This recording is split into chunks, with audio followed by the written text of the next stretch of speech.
We've hunted boxes from the Northeast in Massachusetts. We've hunted boxes from Louisiana. We hunted some California boxes, and we even hunted some boxes from California from 9 years ago. Today's penny hunt and field episode is going to be a couple of Dallas-Fort Worth boxes, my local area, and my quest is to see if we finally can slot another cent in this Dansco Lincoln Penny album.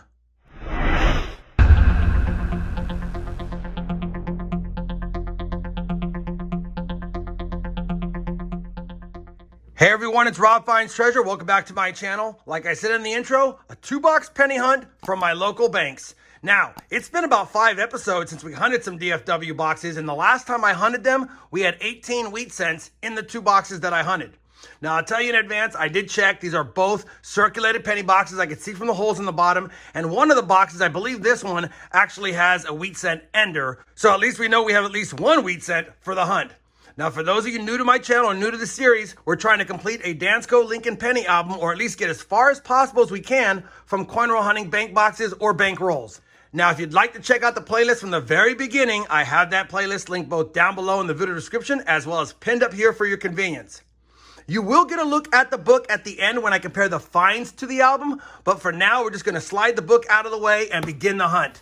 We're going to kick it off first with this first box right here. And I don't remember if this one or the other one had the ender, but either way, we'll see what we got.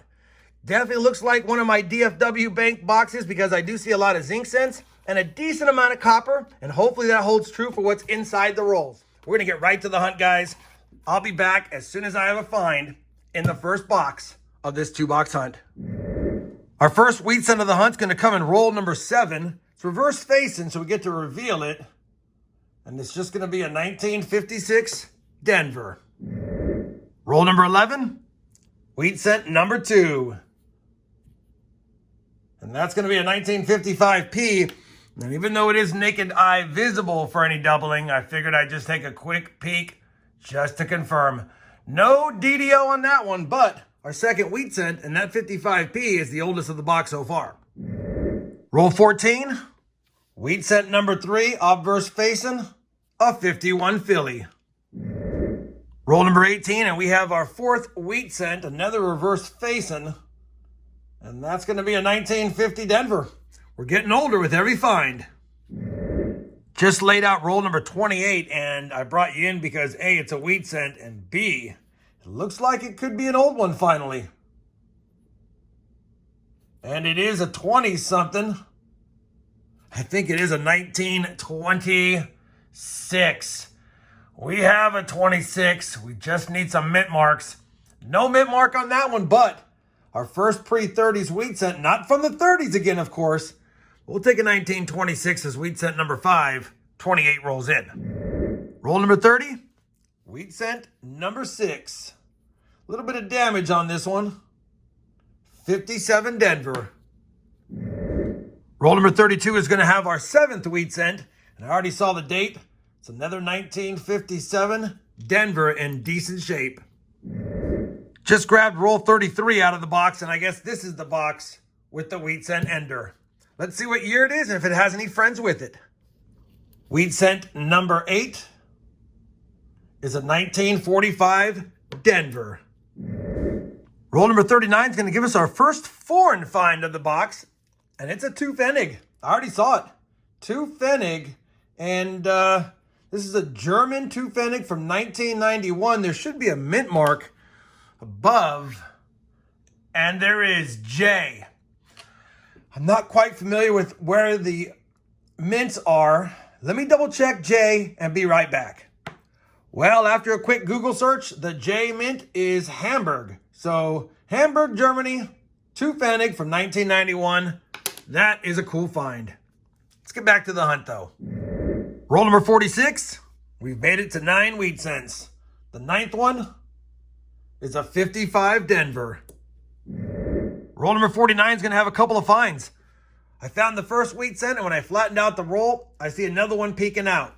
So wheat cent number 10 for the hunt is going to be a 1954 Denver. And wheat cent number 11, reverse facing, is going to be a 1944 Philadelphia. We have finished that first penny box of this 2-box hunt, and it was actually a really good box in general. We have 11 wheat cents on the board. Nothing from the 30s, but we did find a 1926 Philly. Too bad I don't need it. We also got that German 2 Pfennig. I'll take that. 3 59s, no shinies, and no 69Ss. As far as copper's concerned, another good box from my local area. 2 pounds and 6 ounces. So we have a chance at 5 pounds of copper in this 2-box hunt. We also have a chance at 20 wheat cents to average 10 per box if we can find 9 in box 2. Let me go ahead and clear away the discards, slide that box over. We'll do a live opening next. All right, we're on box 2. This one has an April 5th stamp, so it could be a 4-month-old box, or it just could be an old stamp that hasn't been updated. But either way, let's crack into it. Mission is 9 more wheat cents and 2.5 pounds of copper if we can get so lucky. Definitely see some copper, definitely see some older memorial backs, but no wheat cent enders that I can spy from the top. I'll be back when I have a find from box number 2. Roll 57 of the 100 roll hunt will give us wheat cent number 12, and that makes a dozen now. That's going to be a 1956 Philadelphia. Roll number 62 is going to give us our first wheat cent from the 30s. Unfortunately, it's just the 1939, which we already have, but good seeing one from the 30s in the box. Wheat cent 13, let's find some more. We're on roll number 80 of the second box, and it's been really light so far. Copper's been good, but only 2 wheat cents. I bring in, though, because we have our first Canadian foreign of the hunt, and it's going to be a 1993. We'll add it to the board and pray that we can find some more Wheaties in those last 20 rolls. Roll number 86 will finally give us our third wheat cent of this box, and the 14th for the hunt. And that's going to be a 1946 Denver, I believe.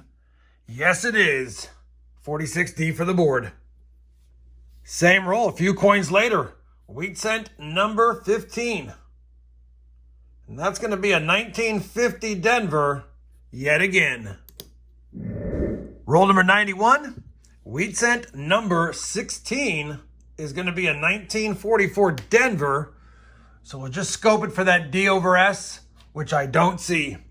16 wheat cents in the hunt. 9 rolls to go. Roll number 99 is going to give us our 17th wheat cent of the hunt. Only 6 in this box. It's got a lot of corrosion on it. Hopefully we can get a date.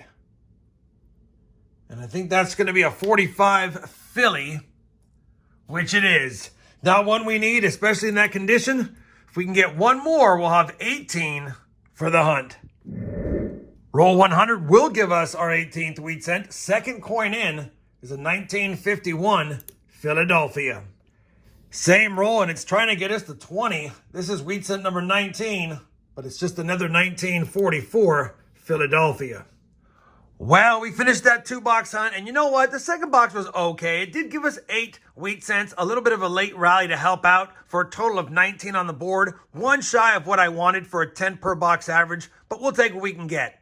Speaking of what we could get, we have 2 wheat cents below 1940. Unfortunately, they're both Philadelphia, a 39p and a 26p, and I'm fairly certain we don't need those or anything on the board, although we will compare them to make sure.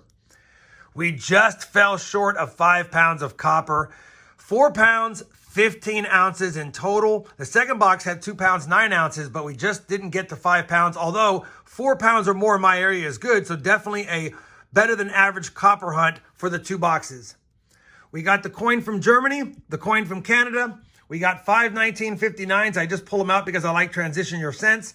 And we had 2 pretty nice copper cents, a 68S and a 73D, which I'll compare to the book and or sleeve them up in my rolls.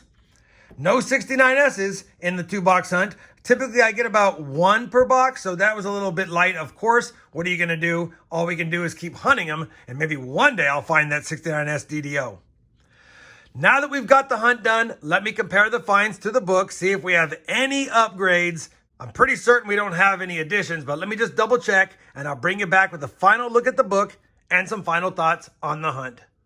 We have compared the finds to the album, and as expected, no upgrades and no additions, and it's definitely starting to get very difficult for me to upgrade or add any to this book. We have found a few upgrades in recent episodes, but I don't even know when the last time we have slotted a cent. It might be 5 or 6 episodes, so definitely starting to get very difficult. And even though there are findable cents, we're just not finding them in my local boxes, or even when I've gone out of state or out of the decade, if you will. Definitely getting hard to find them. There are findable cents, and a recent comment on one of my recent videos, a subscriber did say, Rob, you might get to 210. After that, it's going to be almost impossible. We'll have to see if that subscriber's right, but in the meantime, I'll keep going through boxes, trying to fill this book as much as possible, and hopefully, sooner rather than later, we have a slot or two filled. If you guys enjoyed this 2-box hunt, I'd appreciate that thumbs up. And as always, everyone, happy hunting. And thanks for watching.